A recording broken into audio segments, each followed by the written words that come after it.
First, you're going to look at what internal support you're going to need. In coalition building, it's important to remember that you need everyone to say yes and only one person to say no before your project will be derailed. So how will you identify the key stakeholders? Well, first of all, you're going to look at leadership. Anyone who holds the power of the purse. As we said, the issues of resources will come down to money in the end. Hire new people equals money. Build or allocate facilities equals money. Use staff time equals money. Acquire new equipment equals money. You're going to have the leadership support in order to address those concerns. You also have to look at faculty. Anyone who has to implement the curriculum will be a key stakeholder. You can have the best intentions, but if the faculty fight the curriculum change, you will have a much steeper mountain to climb. It's best to involve faculty in the discussion right from the beginning and keep them regularly updated on what you are doing and, more importantly, why you're doing it. You also have to look at chairs, deans, thread directors, and so on.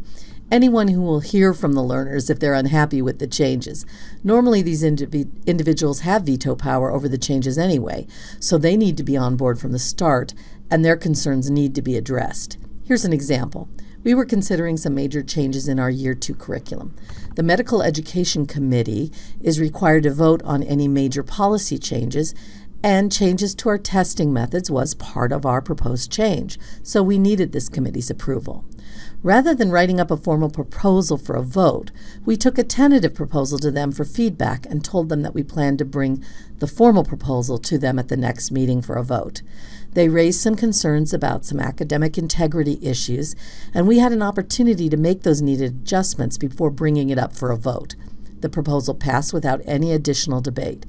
Just taking it to them in advance and giving them a chance to voice any concern saved us from months and months of back and forth debates, which may have ended in our not being able to make the changes we were seeking. Not only did we win them over, but they gave us some very useful feedback that allowed us to consider some matters we hadn't actually thought about and improve the overall quality of the curriculum. So it was a win-win for everyone. Had we not taken to them in advance, but gone in front of them with a completed proposal and had it shot down, we would have felt so defeated. But they were right to raise these concerns that they did raise. Sometimes just having those diverse viewpoints brings up issues that should have been obvious, but were perhaps overlooked in our attempt to address other concerns. You also are going to want to look at staff, anyone who will be impacted by the changes. This might include administrators who set up schedules for the learners, student affairs staff who might advise and tutor the learners. You don't want them to be blindsided by major changes they didn't see coming, and so on. And of course, a key stakeholder are the learners themselves. While you can't always make pleasing learners your ultimate goal, it's important to consider how these changes will impact them and how they will respond. You want to be ready for any pushback that might occur so you can address that in a positive way. Often, we're creating these plans in somewhat of a bubble, and then when the learners don't immediately see the wisdom of our plans, we're caught unawares. If you know the learners will object to certain parts of the changes you're proposing, you can find strategies to help mitigate that pushback. Another important consideration is how much learner pushback will affect the faculty's willingness to continue to teach according to the new plan.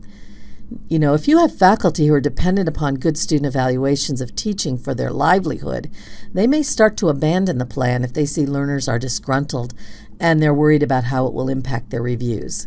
It's an unfortunate reality in our current education system, but sometimes faculty are painfully aware of how much the students control the equation. And then you want to consider other people, anyone else who might be affected by the curriculum. That might include people like institutional partners. For example, at UCR, we're a community-based medical school, so any major changes in scheduling will also impact our clinical partners, so their needs also have to be considered.